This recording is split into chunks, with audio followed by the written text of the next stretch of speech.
오늘 주신 하나님 말씀은 출애굽기 23장 1절에서 9절 말씀입니다.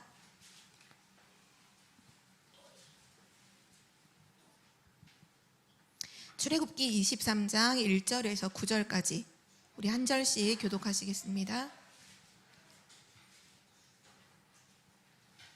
네, 제가 먼저 읽겠습니다. 너는 거짓된 풍설을 퍼뜨리지 말며 악인과 연합하여 위증하는 증인이 되지 말며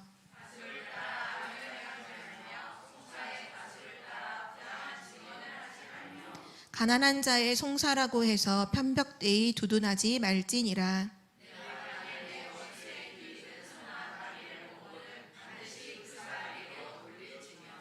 내가 만일 너를 미워하는 자의 나귀가 짐을 싣고 엎드러짐을 보거든 그것을 버려두지 말고 그것을 도와 그 짐을 부릴지니라. 거짓 일을 멀리하며 무죄한 자와 의로운 자를 죽이지 말라. 나는 악인을 의롭다 하지 아니하겠노라.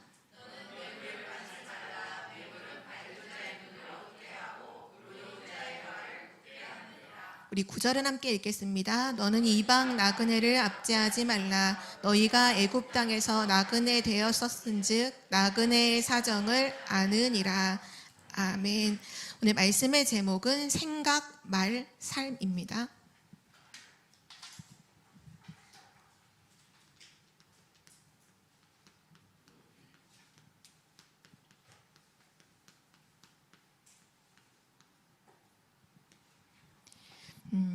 마지막 때가 되면 시대적으로 정신적인 어려움을 겪는 사람들이 너무나 많아져요. 이미 우리가 매체를 통해서도 매일 듣는 사건이나 일들을 보면 그렇고, 또 메시지에서도 이미 마지막 때는 정신병 시대라고 아예 메시지가 나올 만큼, 하나님 그렇게 말씀하실 만큼 정신적으로 문제를 가지고 있는 사람들이 굉장히 많아지죠.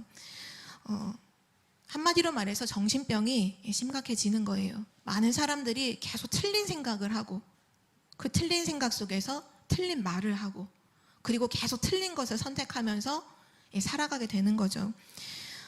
그런데 세상은 보면 계속 발달을 하잖아요. 발전을 하고 발달을 하고 대단한 것들을 많이 만들어내지만 실제로는 영적으로는 굉장히 황폐해지고요.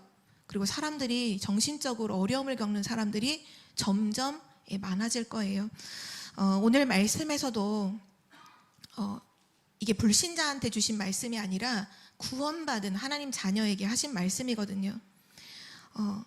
거짓을 말하지 말고 거짓된 풍설을 퍼뜨리지 말고 악인과 연합해서 가짜, 있지도 않은 그것을 있다고 위증하는 증인이 되지 말고 다수를 따라서 악을 행하는 그 송사, 판단을 할 때 다수를 따라서 부당한 증언 하지 말고, 한마디로 말하면 거짓된 삶 살지 말고 거짓말하지 말고 악한 것을 따르지 말고 오늘 그 말씀을 쭉 하고 계시는데요. 정말 우리 성도님들이 마지막 때가 되면 될수록 진짜 놓치지 말아야 하는 부분이 하나님의 은혜 받는 것을 소홀히 하면 안 돼요. 진짜 하나님의 은혜를 받으셔야 돼요. 왜냐하면 성도가 하나님의 은혜를 받지 못하면 오늘 우리가 읽었던 말씀에 나와 있는 그 모습 똑같이 살아가게 되기 때문이죠.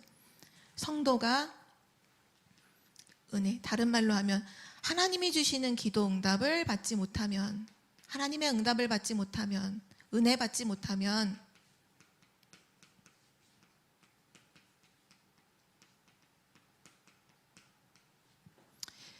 오늘 우리가 1절 하반절부터 쭉 나오죠. 하나님의 사람이 진짜 기도응답을 받지 못하면 어느 정도까지 빠져드느냐? 거짓말하면서 살아가야 돼요. 하나님 자녀가 거짓을 말하면서 악한 자들과 연합해서 살아가야 돼요. 성경에 보면 시편에 그런 말씀을 하시죠. 복 있는 사람은 세 가지의 그 위치에, 그 자리에 서지 않는다고 하시잖아요. 죄인의 길에 서지 않고, 그리고 악인의 꾀에 빠지지 않고, 오만한 자의 자리에 앉지 않는다. 근데 실제 하나님의 자녀가 은혜 받지 못하면, 하나님의 응답을 받지 못하면 악인의 꾀를 따라야 되고요, 죄인의 길에 서 있어야 되고요, 오만한 자, 교만해서 그 높은 자, 그 위치에 자꾸 나를 앉히는, 멸망받는 자리로 가는 거죠. 그러나 하나님의 복을 받은 진짜 사람은 하나님의 율법, 말씀을 주야로 묵상하면서 즐거워하는 자다. 그 말씀하셨는데요. 성도가 은혜 받지 못하면 오늘 말씀에 나오는 것처럼 거짓을 따르고요, 악을 따라 살게 되고요. 오늘 보면 막 뇌물을 받으면, 사람이 뇌물을 받으면 올바른 판단을 할지, 뭐 뇌물 받지 말라 막 이런 말씀 하시잖아요. 하나님의 은혜 받지 못하면 자꾸 틀린 걸로 치우치게 돼요. 성경에 보면 좌로나 우로나 치우치지 말라 이런 말씀을 하시는데, 하나님 자녀가 은혜 받지 못하면 자꾸 세상에 이런 말 저런 말, 이 말들에 의해서 이렇게 치우치고 저렇게 치우치고 중심을 못 잡고 가게 되죠. 성경에 보니까 이런 삶을 살았던 몇몇 사람이 있는데요. 민수기 22장에서 24장을 보면 발람이라고 하는 선지자가 나와요. 이제 모압 왕이, 모압이라는 이 인근 땅에 이스라엘 백성들이 이제 진을 치고 정착을 했는데, 그 이스라엘 백성의 그 앞선 여정을 보니까 이 사람들이 완전히 우리나라를 초토화시키고 모든 걸 다 빼앗아갈 게 분명하다. 왜냐, 이전까지 이스라엘 민족이 거기 머물면 하나님이 그를 축복해가지고 모든 거 다 빼앗겼다. 그래서 모압 왕이 어떻게 아이디어를 냈냐면요, 이 발람이라고 하는 선지자를 찾아갔어요. 자기가 찾아간 게 아니라 신하들을 보낸 거죠. 돈을 싸가지고 신하들을 보내면서 뭐라고 말하냐면, 너가 축복하면 복을 받게 되고 너가 저주하면 저주받게 되더라. 그러니까 이 돈 받고서 이스라엘 민족을 저주하라. 그거를 이제 뇌물을 주면서 하는 거죠. 이때 이 발람 선지자가 이렇게 얘기를 해요. 그럼 오늘 밤은 여기서 머물러라. 잠을 자라. 나는 하나님께 여쭤보겠다. 나는 하나님이 하시는 말씀대로 할 거지 나는 내 마음대로 할 수 없으니까 하나님께 여쭤보겠다 하고 하나님께 기도하는데, 그 밤에 하나님 뭐라 말씀하시냐면, 너와 함께 있는 자가 누구냐 이렇게 물어요. 하나님이 몰라서 물으시는 게 아니잖아요. 하나님 다 아시잖아요. 너와 함께 있는 자가 누구냐, 너 지금 누구랑 함께 있는지 알아? 이렇게 하면서 물으시는데, 그 발람 선지자가 네, 모압 왕이 보낸 사람들입니다. 이 사람이, 모압 왕이 나로 하여금 이스라엘 저주하라고 보낸 사람들입니다. 그때 하나님이 이렇게 말씀하세요. 너 그 사람 따라가지도 말고 저주하지도 마라. 하나님 처음부터 확실하게 답을 주셨어요. 다음날 일어나서 하나님께 여쭤봤더니 하나님이 이거 하지 말라 하신다. 나는 하나님의 말씀 어길 수 없으니까 다 가라고. 그래서 보냈어요.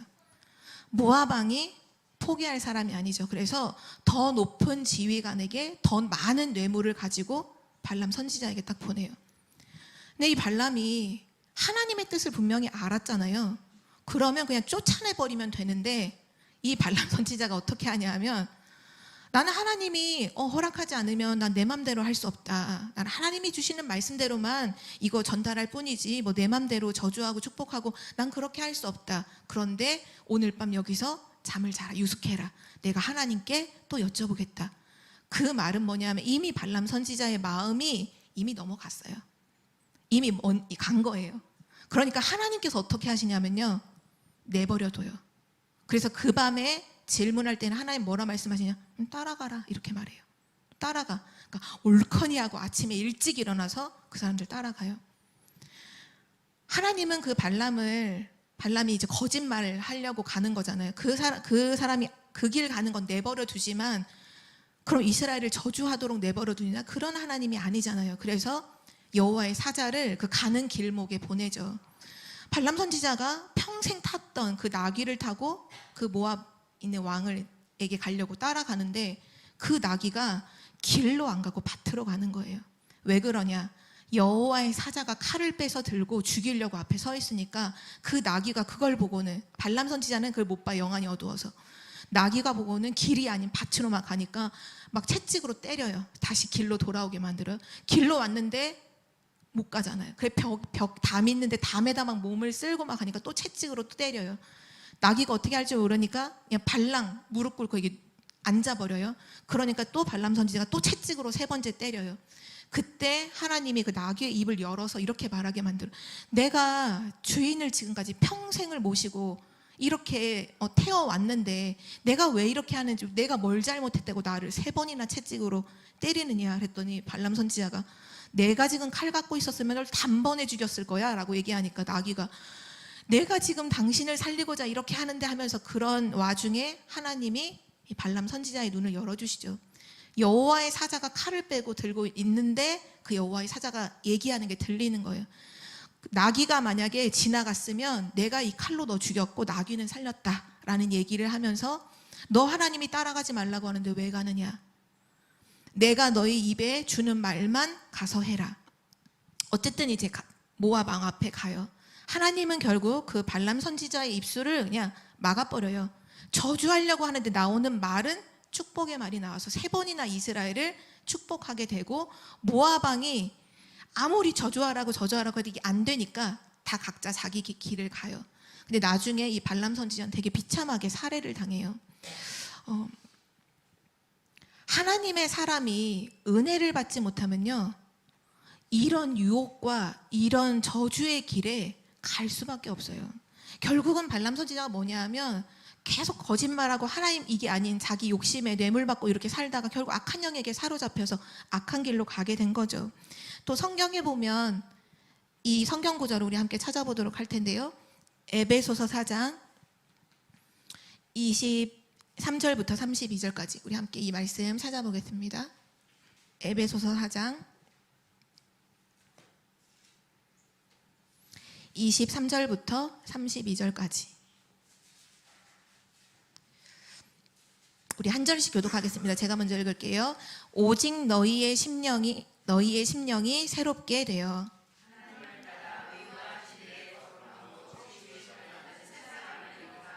그런즉 거짓을 버리고 각각 그 이웃과 더불어 참된 것을 말하라. 이는 우리가 서로 지체가 됨이라.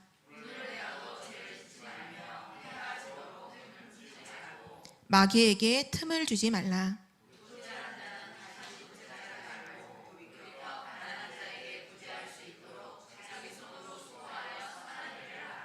무릇 더러운 말은 너희 입 밖에도 내지 말고 오직 덕을 세우는데 소용되는 대로 선한 말을 하여 듣는 자들에게 은혜를 끼치게 하라.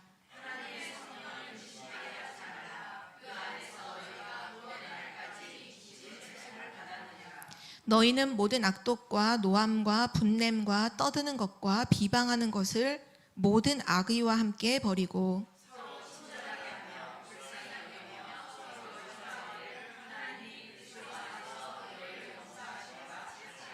아멘. 오늘 이 말씀에 보면 분내지 말고 또 저주하지 말고 또 비방하지 말고 다른 사람 욕하고 하는 이런 말들, 거짓을 말하고 이런 것들 하지 마라. 이유가 뭐냐면요, 27절이 답이에요. 마귀로 틈을 주지 말라. 성도가 은혜 받지 못하면요,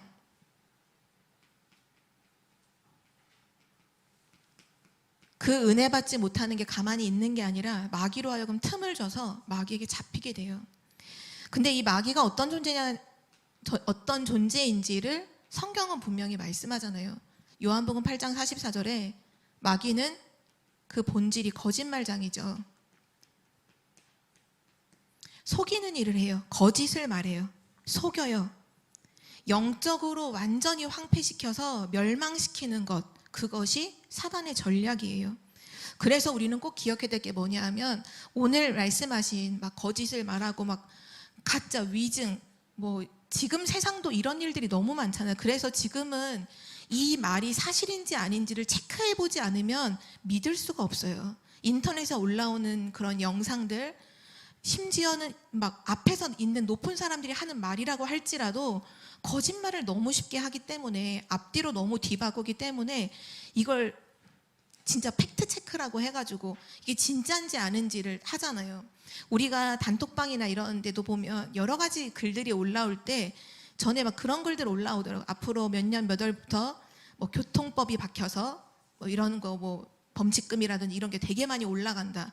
근데 그게 되게 좀 정말 무섭다고 느꼈던 게 뭐냐면, 완전 거짓도 아니고 완전 진실도 아니에요.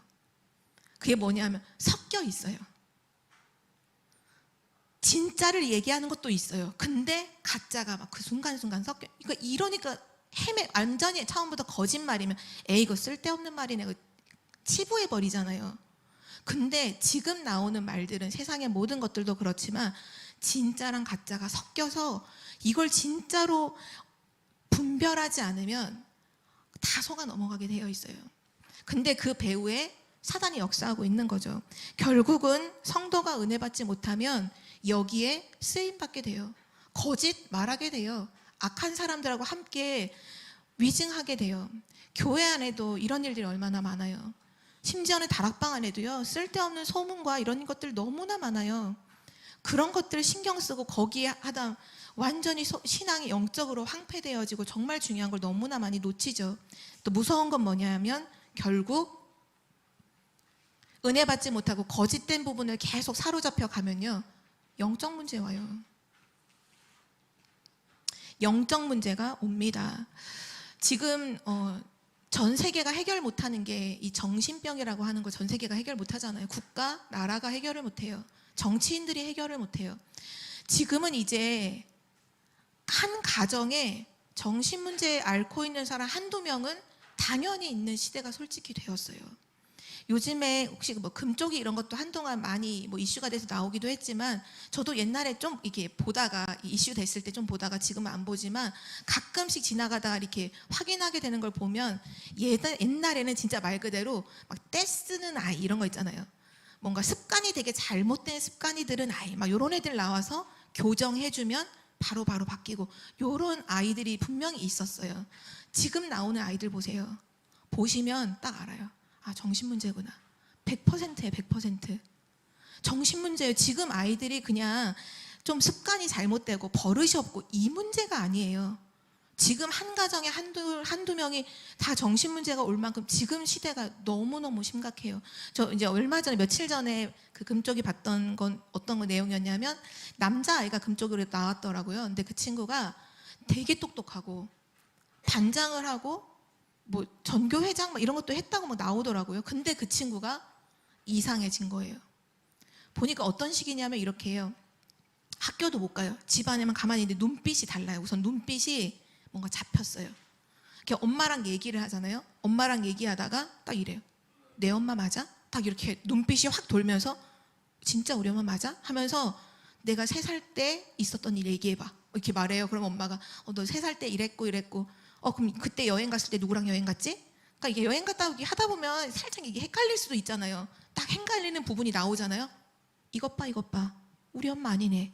딱 그러면서 멀쩡한 엄마인데 막 방금 전까지도 막 엄마 해놓고도 진짜 그게 뭔가 사로잡히면 애가 그렇게 하는 거예요.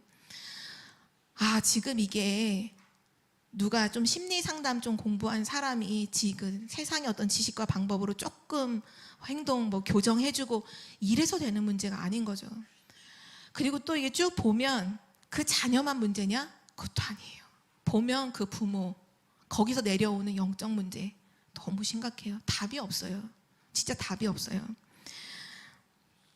진짜 우린 영적으로 깨어서 진짜 하나님 은혜 받아야 돼요. 정신 차려야 돼요. 왜냐하면 지금 나한테 영적 문제 와 있는지를 못 깨달아요. 내 자녀한테 영적 문제 와 있는 걸 못 깨달아요. 그걸 몰라요. 성경에 보면 마태복음 마지막 24장에 특히 말세에 대한 부분 말씀을 하셨잖아요. 이때 보면 6절에 보면 그런 말씀을 하시죠. 난리와 난리의 소문이 난다. 그게 그냥 우리가 단어로 난리와 난리의 소문 얘기하지만 진짜 마지막 때가 되면 우리가 믿음으로 복음으로 온전히 망대를 세우지 않은 사람은요 다 넘어가는 소문에 다 휩쓸려요. 누가 이랬다더라. 만약에 우리 교회 막 저를 두고서 전사님이 앞에서는 막 이렇게 그리스도 말해놓고는 뒤에서는 막 이런 그런 만약에 소문이 조그만 게 났는데 이게 모르게 퍼져가지고 그렇게 될 수도 있어요. 이 말 그 말이 난리와 난리 소문이 난다는 거예요. 모든 사람들의 믿음을 다 떨어뜨리는 믿음을 정말 다 흔들어버리는 그런 가짜의 말들, 풍설들, 거짓된 풍설들, 악인과 결합해서 돈 받고 위증된 그런 증인들의 말들. 증인 내가 봤대요. 내가 꼭 봤대. 그걸 봤대.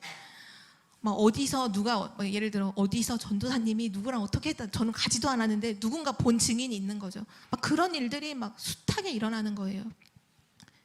거짓 선지자들이 일어나고, 그 말이 무슨 말인가요? 선지자인데 거짓을 말해요. 하나님의 뜻이라고 말하는데, 하나님의 말씀이라고 말하는데 거짓을 말하는 사람들이 막 일어나요. 누가 그거를 분별할 수 있게? 진짜 복음 아니면, 정말 망대 가진 사람 아니면요, 다 넘어가게 되어 있어요. 내가 행위로서 뭔가 막 경건하게 기도 많이 하고 성경만, 그걸로 되는 게 아니에요. 사단은요, 복음 외에는 두려워하지 않잖아요. 진짜 복음으로 결론 나지 않으면요, 다 흔들리는 시대가 올 수밖에 없어요. 디모데후서 또 3장에도 말씀하잖아요. 마지막 때는 고통하는 시대다. 이때 사람들이 하는 게 뭐냐? 서로 분내고 모함하고, 그 모함하는 말이 거짓된 말로 사람을 어렵게 하는 거잖아요. 이런 일들이, 죽이는 일들이 계속 일어나요. 개인도 영적인 문제로 다 무너져요. 그렇게 하는 사람도 영적인 문제로 흔들려 무너져 버리고, 그거에 영향받고 불신앙에 사로잡히는 사람도 또 신앙에 타격 입고 흔들려 버리고, 이런 일들이 너무나 많이 일어나죠. 그래서 진짜 마지막 때일수록 뭐 하셔야 되냐면, 하나님의 말씀에 그냥 말씀을 듣는 정도가 아니라 하나님의 말씀에 집중하셔야 돼요. 왜 예수님께서 부활하신 이후에 제자들에게 하셨던 훈련이 집중이었을까요? 그 이유가 있다니까요. 집중하지 않으면 전부 다 분열되고 중독되고 집착해서 틀린 것으로 갈 수밖에 없어요. 사단이 그렇게 하거든요. 그래서 진짜 하나님의 말씀에 집중해야 돼요. 날마다 그리스도를 새롭게 고백하고 누리고 말해야 합니다. 이거 아니면은 답이 없어요. 우리가 이제 사람들을 만나다 보면 당연히 다른 사람의 얘기가 나올 수도 있겠죠. 다른 사람의 말, 험담, 또 말도 안 되는, 어서 듣고, 항상 물어보면 그렇잖아요. 너가 봤어? 들었어? 그러면 내 친구의 엄마의 사촌의 동생의 누가 봤대. 실체는 없어요. 항상 실체는 없어. 실체가 없는 그 풍설들 있잖아요. 바람결에 그런 들려오는 그런 얘기들을 가지고 왈가왈부하면서 막 얘기할 때, 그때 너무 기분이 좋고 막 힘이 나고, 그러면 안 돼. 그러면 이미 나도 영적으로 이미 사단에게 사로잡힌 거예요. 그런 얘기 들었을 때 뭔가 불편하고, 아니고, 빨리 기도해야겠다. 내가 정말 기도의 망대로 이 사람 도와야겠다. 이런 생각이 든다면 진짜 성령의 사람이겠죠. 그런데 그런 얘기를 들을 때마다 더 없어? 더 얘기해봐. 더 얘기해봐. 막 그러면 진짜 그거는 완전히 악한 영에게, 미혹되는 영에게 사로잡힌 거잖아요. 어떤 사람은 진짜를 말하면 못 믿는 사람도 있어요. 가짜를 말하면 다 믿는 사람이 있어요. 그거 왜 그럴까요? 거짓을 말하는 건 너무나 찰떡같이 딱 믿어요. 근데 진짜를 말하는 건 전혀 몰라요. 복음을 말하면 못 깨달아요. 사기꾼의 이런 말을 다 듣고 전 재산 막 바쳐서 돈 잃어버리고, 이런 사람들 진짜로 있다니까요. 그게 그냥이 아니라 영적인 거잖아요.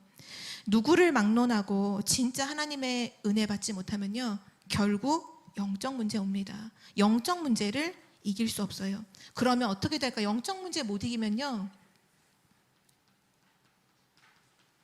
그 삶이 사단 심부름을 하게 돼요. 더 구체적으로 말하면 복음 운동의 방해꾼이 됩니다.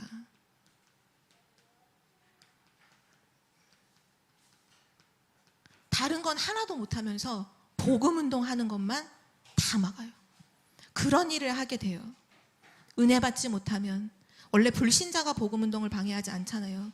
진짜 뭔가 교회 안에 있는 사람이 은혜 받지 못하고 계속 그 은혜 받지 못하는 게 지속되면, 하나님의 기도 응답 받지 못하면, 그러면 복음 운동의 방해꾼이 돼요. 오늘 청주복음교회에 계신 모든 성도님들이 진짜 오늘 믿음으로 결단하고 정확한 하나님의 언약 속에서 은혜 받는 그 축복 속으로 날마다 들어가시기를 기도합니다. 그럼 두 번째로, 성도가 은혜 받기 위해서는 어떻게 해야 될까요?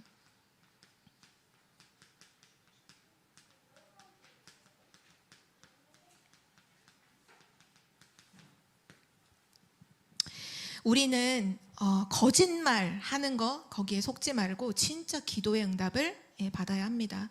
정말 하나님이 우리를 보내신 세계복음화의 응답의 현장에 우리가 가 있잖아요. 하나님 보내신 현장. 그 현장에서 거짓된 삶에 속지 말고 진짜 복음운동에 쓰임받는 전도자로 우리는 서야 합니다. 그래서 그곳에서 다른 거 아니라 진짜 그리스도 포럼하고 그리스도 간증하고 이게 돼야지. 그게 정말 신앙인이지. 계속 다른 사람 얘기하고 거짓 막 난리에 소문 그 퍼뜨리는 중간자 역할하고 그럼 당연히 안 되잖아요. 지금도 기억해야 되는 게 사단의 영은요, 교회를 타고 역사를 해요. 교회 속에 들어와 역사를 해요. 하나님의 말씀만 못 듣도록 성도를 파고들어요. 흑암의 권세가요, 성도들을 파고들어요. 성경에 보면 고린도후서 4장 4절에 그 말씀 하잖아요. 그리스도의 영광의 복음의 광채가 비치지 못하게 한다. 하나님의 말씀 들을 때마다 그 그리스도의 영광의 복음의 광채가 밝히 비춰져서 그 복음으로 모든 것이 보여야 되는데 그게 비치지 못하도록 미혹한다니까요, 사단은. 그리고 결국 주의 종까지 파고들어요. 이게 지금 사단이 하고 있는 악한 일입니다. 그래서 마지막 때에 뭐 하느냐? 교회를 무너뜨리잖아요. 마지막 때에 교회를 무너뜨리고 많은 개인들의 정신을 완전히 황폐시켜서, 영적인 부분 황폐시켜서 정신적인 문제로 고통당하게 하죠. 날마다 은혜 받아야 돼요. 성경에 보면 디모데후서 2장 1절이 진짜 정답인데, 2장 1절에 보면 그 디모데에게 전도자 바울이 그런 고백을 하잖아요. 내 아들아, 그러므로 너는 그리스도 예수 안에 있는 은혜 가운데서 강하라. 정말 그래요. 우리가 그냥 은혜가 아니라, 그냥 은혜 받는 게 아니라 그리스도 예수 안에 있는 은혜 가운데서 강하라. 거기에 견고하게 서야 돼요. 신자가 은혜 받지 못하면 당연히 거짓말하는 인생 살면서 불신자보다 못한 삶을 살게 되죠. 오늘 하나님께서 이 출애굽기 23장 말씀을 통해서 광야길을 걸어가는 이스라엘 백성들에게 하신 말씀이에요. 지금 광야길을 걸어가는 동안에 이런저런 말들, 그걸로 거기에 시간 낭비하지 말고 악한 것에 넘어가지 말고 진짜 언약 잡으라. 하나님 말씀 따라가라. 하나님 주신 언약 따라가라. 그 말씀을 하고 계시는 거죠. 우리가 진짜 언약을 따라가는 데 있어서 성도가 은혜를 받으려면 가장 중요한 첫 번째가 무엇일까요? 하나님이 우리에게 주신 신분을 확인해야 합니다. 신분을 확인하시길 바랍니다. 구원받은 자가 구원받은 그 축복을 모르면요, 헤매게 되어 있어요. 구원의 축복을 아는 만큼, 구원의 축복을 누리는 만큼 하나님의 응답을 받게 되죠. 가만히 생각해 보면 하나님은 우리를 축복하시기 위해서 부르셨잖아요. 우리에게 응답하시는 하나님이잖아요. 하나님은 지금도 24시 우리에게 응답하고 계시죠. 그래서 하나님의 자녀가 하나님의 응답을 받는 건 어떻게 보면 당연한 거예요. 그런데 만약에 하나님의 자녀가 하나님의 응답 못 받는다, 그 자체가 거짓말이에요. 그러니까 내가 막 거짓말을 한다고 해서 거짓말을 하는 게 아니라 하나님의 자녀가 당연히 하나님의 응답을 받는 게 너무 당연하고 그게 사실인데 그 응답을 하나도 못 받고 있는 삶 자체가 거짓말의 삶이에요. 교회가 복음을 전거하는 건 당연한 거잖아요. 근데 교회가 복음을 하나도 말하지 않고 맨날 싸움만 한다, 그 자체가 거짓말이잖아요. 그 완전 거짓이잖아요. 왜냐? 속고 있는 거거든요. 뭐에게 속고 있느냐? 우리의 원수, 우리의 대적, 사단에게 완전히 속고 있는 거예요. 하나님의 자녀가 당연히 하나님의 응답을 받고 복음 가진 교회가 당연히 복음을 말해서 전도운동, 세계복음화에 쓰임받는 거 당연한 거죠. 응답을 받지 못하는 건 사단에게 속고 있는 것입니다. 그래서 우리가 첫 번째로 해야 되는 게 뭐냐? 신분을 확인하셔야 돼요. 우리의 신분은 누구인가요? 우리는 예수님이 그리스도이심을 고백한 그리스도 예수 안에 있는 하나님의 자녀입니다. 이 말은 무슨 말이냐면 그리스도가 주인이란 말이에요. 그리스도가 우리의 주인이에요. 이거를 날마다 확인하셔야 돼요. 그리스도 왕선지자 제사장 3직 이 부분을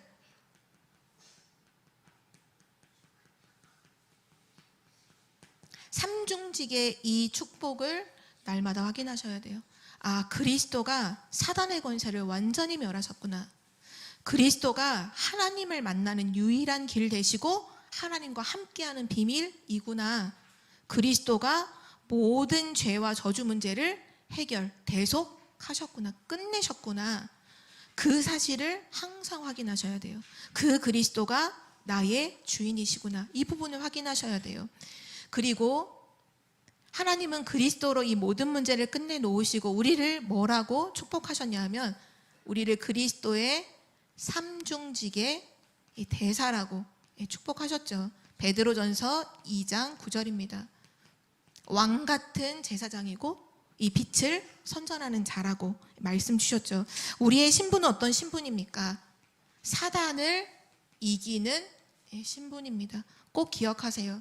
사단에게 속는 신분이 아니라, 사단의 종로를 타는 신분이 아니라 사단을 이기는 신분입니다. 또한 우리는 어떤 신분이냐 하면 하나님이 함께 하시는 신분입니다. 하나님이 함께 하시는, 한마디로 말하면 임마누엘이죠. 그래서 이것만 묵상해도요, 염려하지 않아요. 아, 하나님이 함께 하시는데 이 문제 아니구나. 아, 하나님이 함께 하시는데 염려할 거 없구나. 하나님이 함께 하시는 신분이고요. 우리는 모든 죄로부터 비롯된 저주와 재앙을 막는 신분입니다. 세상은 재앙을 그대로 당하고 무너지지만 우리는 재앙을 알고 재앙을 막는 신분을 하나님께서 우리에게 주셨어요. 그것이 삼중직의 대사가 하는 신분이죠.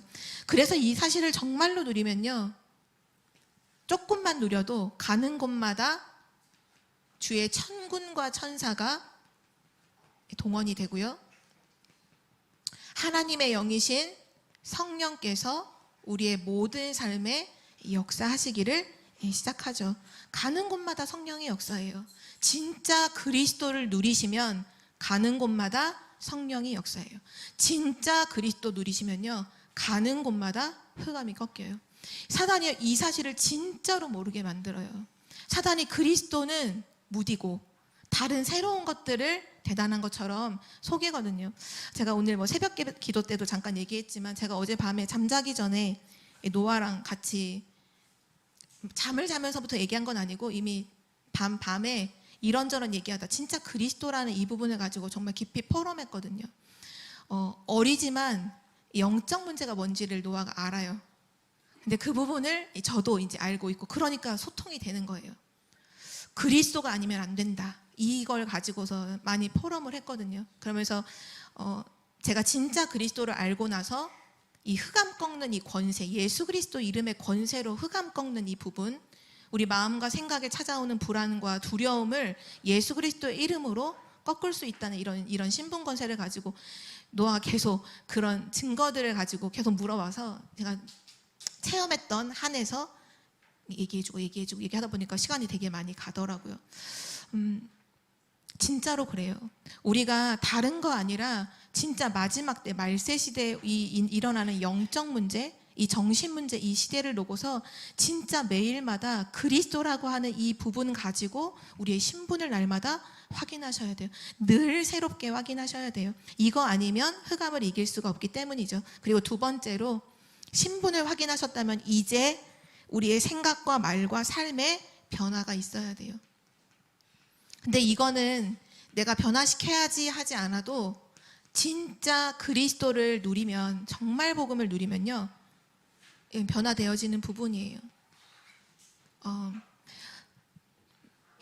종교를 개혁했던 그 칼빈이 한 그 얘기 중에, 이 신학 여기 얘기 중에 보면, 구원받고 난 다음에 우리는 실제로 내적인 변화가 일어나죠. 영적 상태가 변하고 영적 신분이 완전 바뀌어요. 눈에 안 보이는 부분이 완전히 바뀌어요. 그리고 이것이 외적인 변화로도 나타나요. 그래서 이걸 뭐라고 표현을 했냐면 그 성도의 견인이라는 이런 표현을 썼거든요.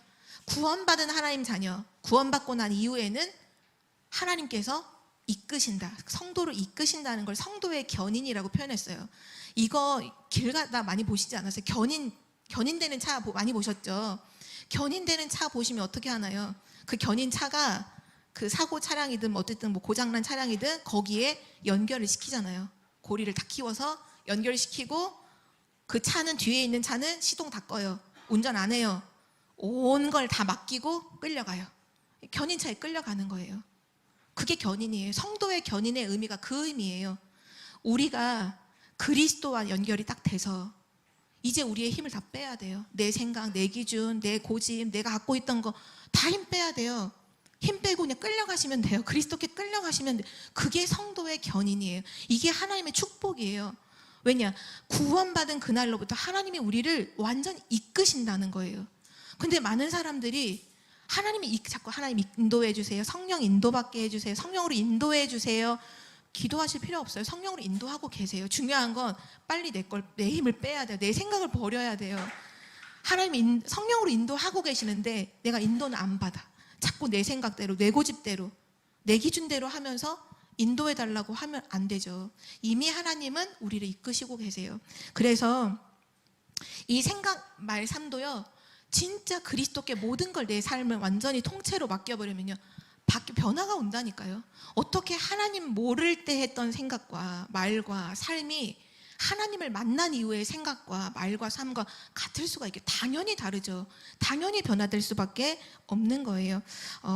성경에 보면 그래서 우리의 생각, 말 이런 부분이 얼마나 중요한지를 말씀하신 내용이 나오는데요. 야고보서에 보면 야고보서 3장 1절에서 12절, 여긴 뭐라고 나오냐면, 우리의 말이 큰 배를 움직이는 건 그 조그만 키를 가지고 배를 움직이는 것처럼 우리의 모든 것은 말 가지고 움직여진다. 말이 모든 걸 좌우한다. 우리가 하는 말, 그게 모든 것을 좌우합니다. 하나님은 분명 지금 이것을 변화시켜 가고 계시는데, 실제 나도 이걸 인식하고, 이게 아니구나, 내 말, 내 생각, 내 삶, 하나님이 원하시는 것 쪽으로 가야 하는구나 생각을 해야겠죠. 그래서 성도의 말 중에 제일 좋은 말은 뭐냐면요, 신앙 고백을 하는 거예요. 문제 앞에서도 하시면 돼요. 아무 일이 없어도 신앙 고백하시면 돼요. 베드로가 고백했던 것처럼 주는 그리스도시요 살아계신 하나님의 아들이십니다. 예수님이 나의 그리스도이십니다. 그냥 고백하세요. 하나님, 전 그리스도가 아니면 전 절대로 안 돼요. 그냥 고백하세요. 그 믿음을, 신앙을 고백해야 돼요. 왜냐? 안 그러면 자꾸 다른 말이 우리를 다른 것으로 이끌어가죠. 가장 좋은 고백은 진짜 마태복음 16장 16절의 고백이고요. 또 갈라디아서 2장 20절의 고백, 가장 좋은 신앙 고백인 것 같아요. 나는 그리스도와 함께 죽었다. 내 안에 그리스도께서 사신다. 내가 지금 육체 가운데 사는 것, 내가 지금 육체 가운데 이 세상 살아가는 건 나를 구원하사 나를 위하여 자기 자신을 버리신 예수 그리스도를 믿는 믿음 안에서 사는 거다. 난 그리스도를 믿음으로 오늘 사는 거다. 오늘 내 생각대로 안 돼도 그게 더 좋다. 하나님 믿는 난 믿음 안에 살겠다. 오늘 내 계획대로 하나도 안 돼도 좋다, 더 좋다. 나는 하나님의 완전한 계획으로 난 살겠다. 계속해서 믿음을 계속 고백하셔야 돼요. 우리가 솔직히 말해서 지금 엄청난 부자가 될 수는 없잖아요. 근데 믿음에는 부자가 될 수 있어요. 믿음의 최고 부자가 될 수 있어요. 지금 당장 가능해요. 그거는 돈의 최고 부자는 될 수 없지만 믿음의 최고 부자는 될 수 있어요. 내가 오늘 하루 살아가는 동안 내가 있는 모든 현장에 난 최고의 믿음의 갑부가 되겠다. 하나님 앞에 믿음 고백하겠다. 그렇게 고백하시는 거 너무너무 중요하고요. 또 성경에 보면 잠언서 6장 2절에 그런 말씀을 하셨죠. 잠언서 6장 2절 함께 우리 찾아볼까요? 잠언서 6장 2절.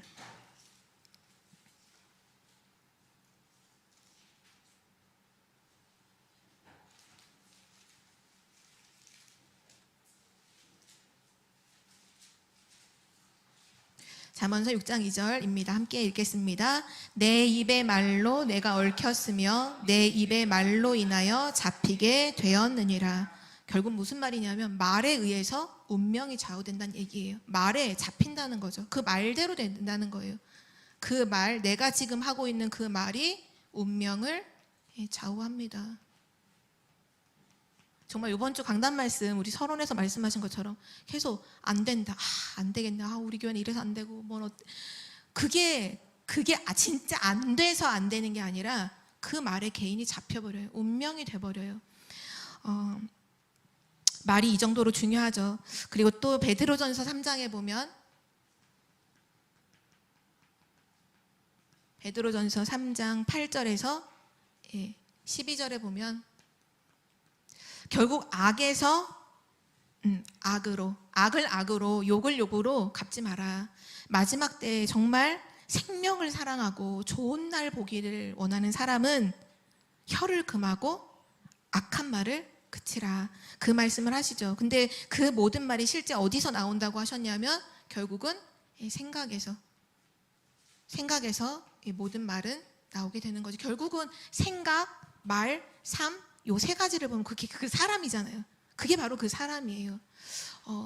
오늘 내가 누구인지 신분을 진짜로 확신하셔야 돼요. 지금 내가 사는 그게 진짜 내가 아니라 하나님이 내게 그리스도 안에서 주신 그것, 생명 안에 있는 그 삶이 진짜 삶인 것처럼 우리는 말하는 대로 그냥 마음대로 내 마음대로 말하는 게 아니라 정말 하나님 주신 것 가지고 말해야 되죠. 그래서 복음 아니면 나를 살릴 수가 없어요. 복음 아니면 모든 걸 바꿀 수가 없어요. 저는 이거 말씀을 묵상하면서 하나님께서 왜 요즘에 계속 주시는 말씀이 계속 나오는 게 3집중 이 말씀 계속 나오잖아요. 또 우리 강단을 통해서도 나왔지만 오래전부터 삼오늘 너무 중요하게 늘 말씀하시잖아요. 3집중 우리의 아침, 우리의 낮, 우리의 밤. 삼오늘, 오늘의 말씀, 오늘의 기도, 오늘의 전도. 이 말씀을 왜 계속 말씀하실까? 결국은 우리 생각을 바꾸고 우리 말을 바꾸고 우리 삶을 바꾸는 완전 시스템, 그 시스템을 세우라고 하시는구나. 왜냐? 사단이 지금 마지막 때에 그걸 가지고서 사람들을 다 무너뜨리거든요.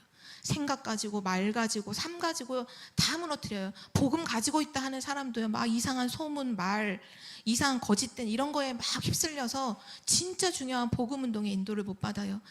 그래서 하나님이 마지막 때에 집중, 3집중, 망대를 세우고 절대 망대로 서라.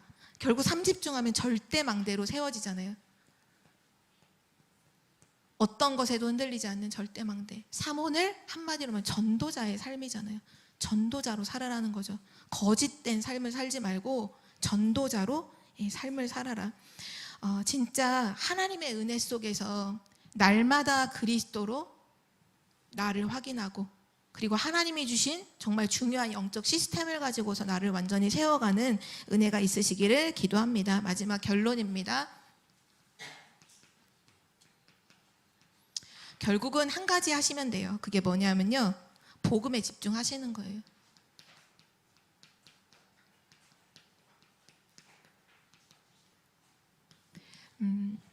우리가 어느 정도까지 정말 기도하면 될까요? 정말 나의 삶의 현장에 세계복음화의 하나님 역사가 계속 일어날 때까지, 그때까지 정말 우리 계속 기도하면 되죠. 지금 정말 내 삶에 하나님의 기도 응답에 그 응답이 있는가? 정말 내 삶의 현장에 하나님의 역사가 계속 일어나고 있는가? 이건 거짓말할 수 없잖아요. 진짜 그 부분을 놓고서 지금 복음에 집중해야 되는구나. 지금 계속해서 말씀하시는 3집중, 그리고 3응답. 문제 갈등 위기 당연히 오잖아요. 그때마다 답을, 갱신을, 그리고 하나님 주시는 복음 누릴 기회로 그 모든 것을 삼아버리는 거죠. 그리고 나서 3세팅, 정말 플랫폼 파수망대 안테나가 되어지는 것.